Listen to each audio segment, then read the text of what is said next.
So hello guys, welcome back to the channel go explore for you.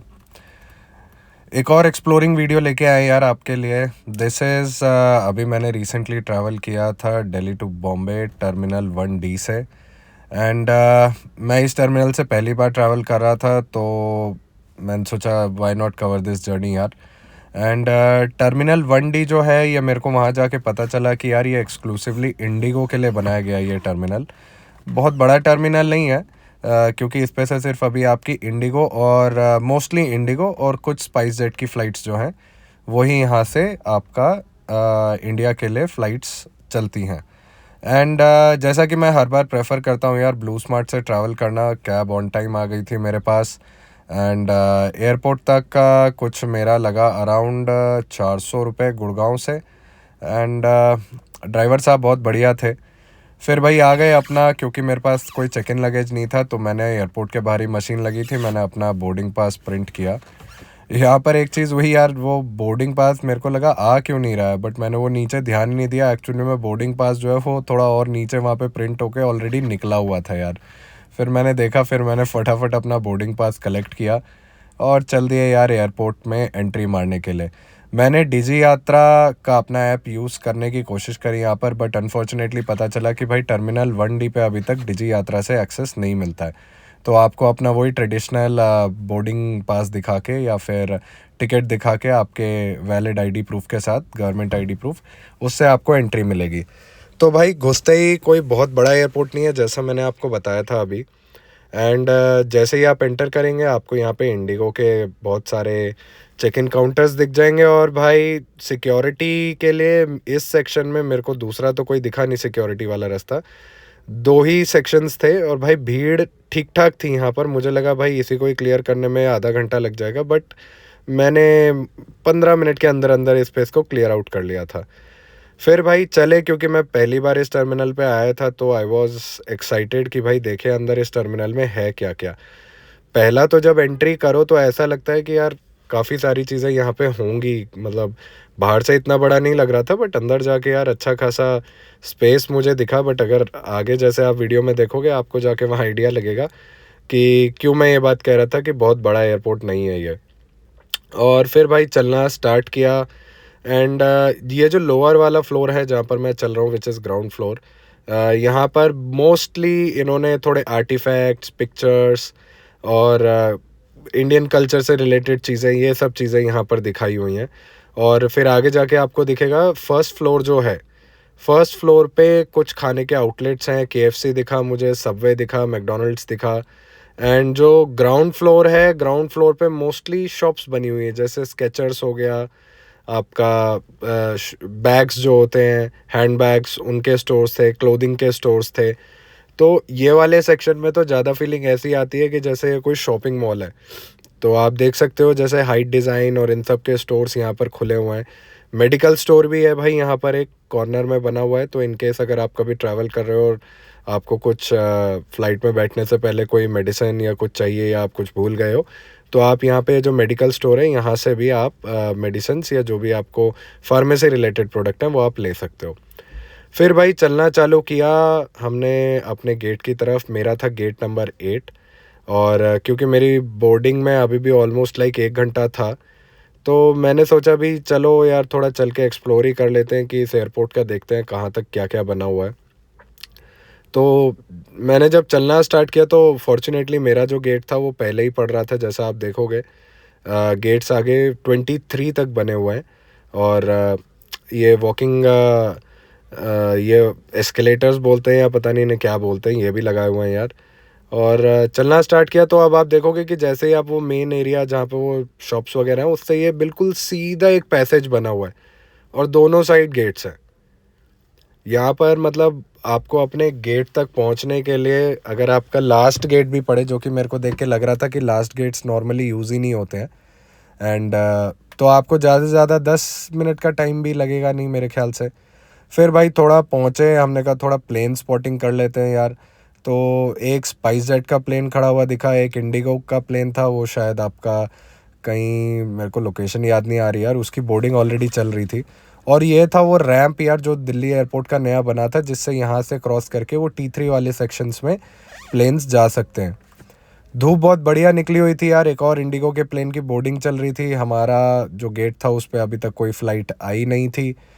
तो जैसा मैंने बताया था अभी यार कि बोर्डिंग में मेरी टाइम था, तो जो मेरा एयरक्राफ्ट था जिससे मैं ट्रैवल करने वाला था वो इनकमिंग है, अभी वो आया नहीं है। एंड वहाँ पर यार मेरे को कुछ इंटरेस्टिंग दिखा यार। वो है अपने प्राइम मिनिस्टर जी का प्लेन, वो वहाँ पार्क होता है यार। तो मेरे को पहले यही लगता था, मैंने कहा T3 पे इतनी बार ट्रैवल किया है, कभी ये प्लेन नहीं दिखा यार पार्क हुआ हुआ, कि जब हमारे जो डिग्नेटरीज़ हैं, जो डिप्लोमेट्स हैं, वो ट्रैवल करते हैं तो उनकी प्लेन की बोर्डिंग और डिपार्चर कहाँ से होता है। तो ये मुझे दिखा भाई, ये कॉर्नर में एक सेक्शन बनाया हुआ, वहाँ से यार ये सारे VIP मूवमेंट्स जो होती हैं डिप्लोमेट्स की, वो ट्रैवल करते हैं।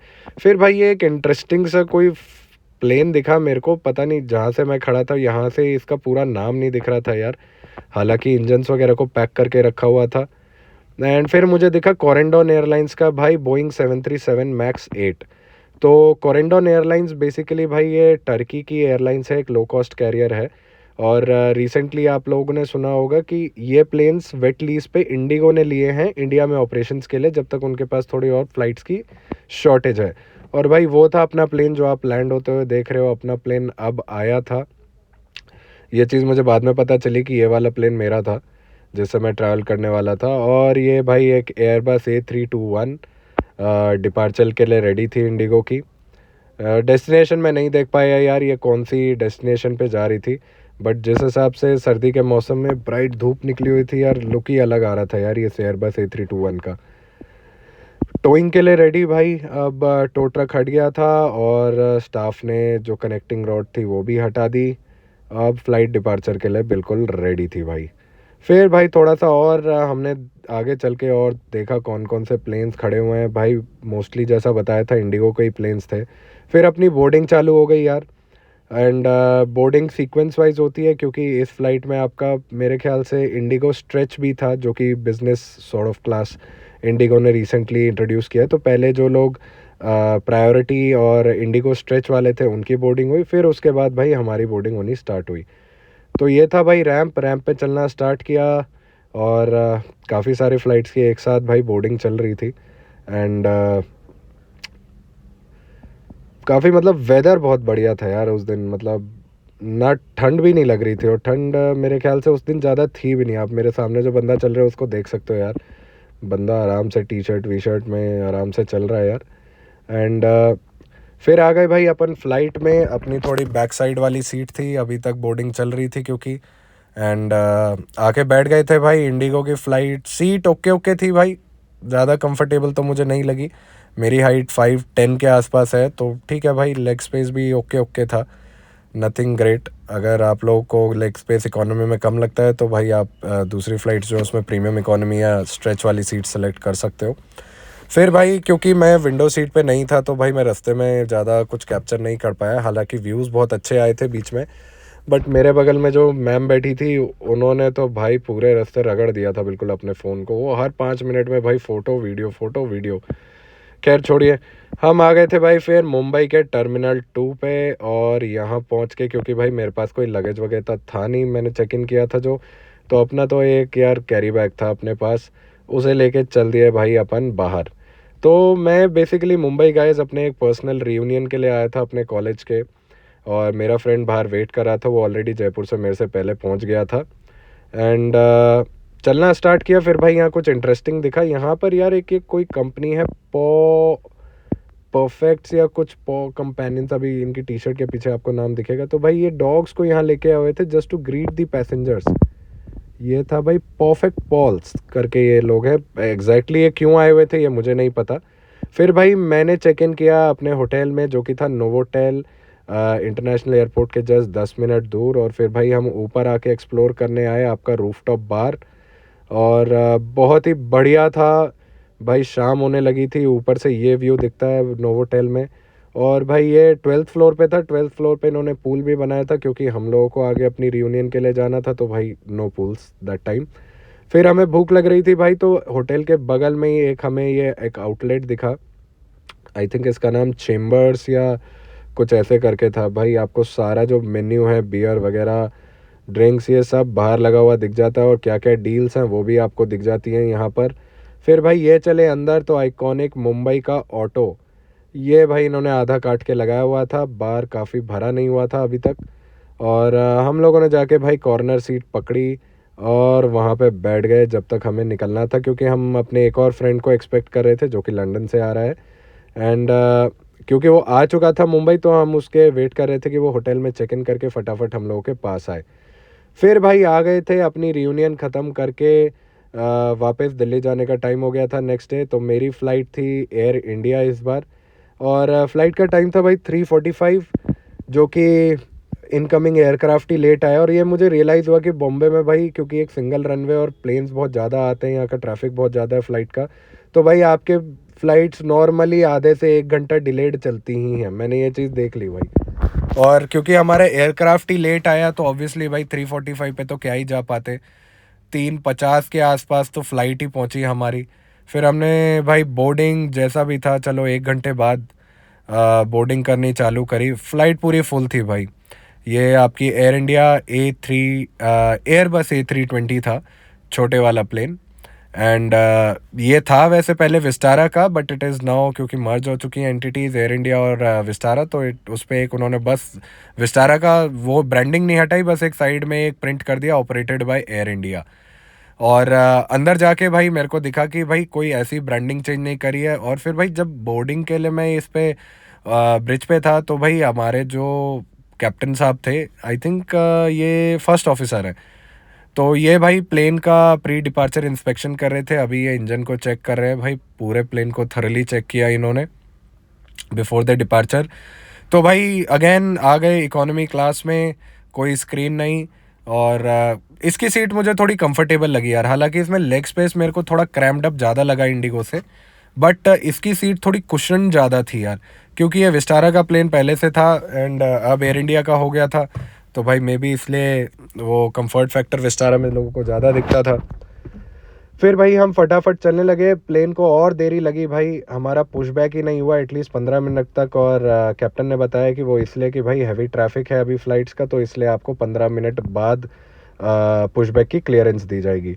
फिर भाई अपन ने चलना स्टार्ट किया, तो यहाँ पर रॉयल नेपाल एयरलाइंस का प्लेन खड़ा हुआ दिखा, जो कि आया था आपका काठमांडू से।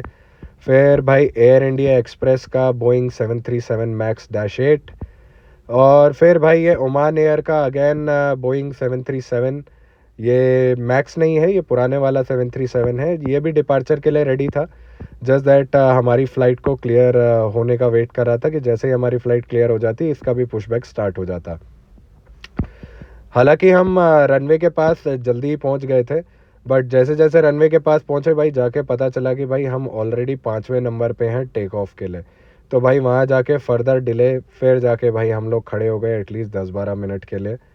एंड ये टाइम बड़ा बोरिंग लगता है यार, कि टेक ऑफ से पहले जब फ़्लाइट जाके खड़ी हो जाती है ना यार, ऐसा लगता है अरे यार क्या करें, ना कुछ देखने के लिए। फ़ोन मेरी यार, मैं फ़ोन में कुछ चीज़ें रख के लेके आया था देखने के लिए, बट क्योंकि मैं अपना फ़ोन चार्ज नहीं कर पाया था, मेरे फ़ोन में बैटरी थी भाई 42% के आसपास। आप जैसा कि इसमें देख सकते हो ना, आगे देखो प्लेन्स खड़े हुए हैं, तो हमें भी लाइन में खड़ा कर दिया था। एंड फिर भाई हुआ जैसे ही क्लियरेंस मिला, एक क्विक टेक ऑफ, और हम हो गए भाई एयरबॉर्न। मुंबई देखा भाई, काफ़ी मतलब थोड़ा सा नॉस्टैल्जिक भी लग रहा था यार, कि मैं पहले मुंबई में ही था यार, 5 साल में रहा हूँ 2012 तक। उसके बाद भाई ये जगह ऐसी है कि यहाँ से जब भी मैं फ्लाई आउट करता था यार, एक मेरे को बड़ा थोड़ा सेंटी सी फीलिंग आ जाती थी यार, कि अनटिल नेक्स्ट टाइम, ये मैं हमेशा मन में बोलता हूँ। एंड फिर देखा भाई मुंबई, और जिस डायरेक्शन से हमने टेक ऑफ किया था, तो बेसिकली आपको आगे कोस्ट लाइन भी दिखेगी, नीचे भाई मुंबई की जान लोकल भी दिखी मेरे को। लेट्स सी, अगर आप लोग देखो, ये थी ये लोकल जो थी। फिर भाई क्योंकि सनलाइट इतनी तेज़ थी, मेरा कैमरा जो फ़ोन का था वो फोकस थोड़ा लेने में टाइम लगा रहा था। फिर भाई फोकस लिया तो ये आप देख सकते हो भाई मुंबई की कोस्ट लाइन। फिर धीरे धीरे भाई, क्योंकि वेदर थोड़ा हेज़ी हो गया था, शाम का टाइम हो गया था, तो हम लोगों ने लिया अपना मुंबई का आइकॉनिक टर्न और टुवर्ड्स मुंबई।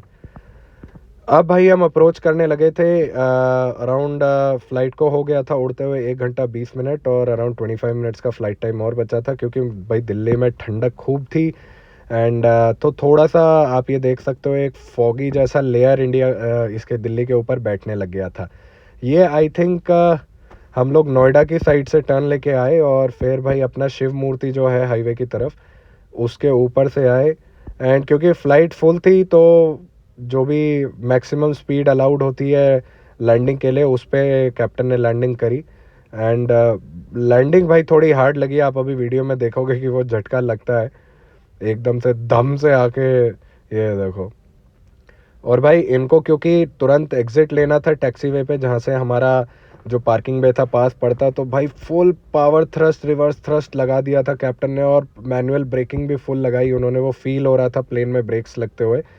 एंड हाँ, मैं यह क्योंकि भाई मैं एक थोड़ा सा एविएशन एंथुजियास्ट हूँ, तो मुझे ये चीज़ें पता है भाई। रिवर्स थ्रस्ट, वो जो करके जो आवाज़ आती है भाई, वो रिवर्स थ्रस्ट होता है इंजन्स का। और मैनुअल ब्रेकिंग भी सेट की जाती है, तो वो आपको ऐसे फील होगा जैसे गाड़ी में ब्रेक लग रहे होते हैं ना, तो वो एक्चुअली वो टाइम होता है जब पायलट्स ब्रेक लगा रहे हैं मैनुअली। एंड फिर भाई हम अपनी पार्किंग बे की तरफ आ गए। दिल्ली के T3 इंदिरा गांधी अंतर्राष्ट्रीय हवाई अड्डे पे आपका स्वागत है। बाहर का तापमान 18 डिग्री सेल्सियस है, और ये अनाउंसमेंट हमें बता दी गई थी। हमारा प्लेन आके लगा नहीं कि साथ में भाई एक और A320 आके खड़ा हो रहा था। अब ये कहाँ से आया था ये पता नहीं भाई। एक तो यार बड़ा वो लगता है यार, लोग मतलब पता है कि अभी जब जब तक वो जो ओवर ब्रिज है वो कनेक्ट नहीं होगा, तो भाई किसी को एग्जिट मिलेगा नहीं। लोग पहले ही उठ के सामान धाम धूम उड़ाना स्टार्ट कर देते हैं। फिर भाई फाइनली बाहर निकल पाए, और ये हुई थी भाई अपनी जर्नी ख़त्म। Delhi to Mumbai, Mumbai to Delhi. ये ट्रिप मैंने की थी 14 दिसंबर को मैं गया था, और 15 दिसंबर को संडे को मैं वापस आ गया था शाम को। And thank you for watching this video guys, hope to see you soon.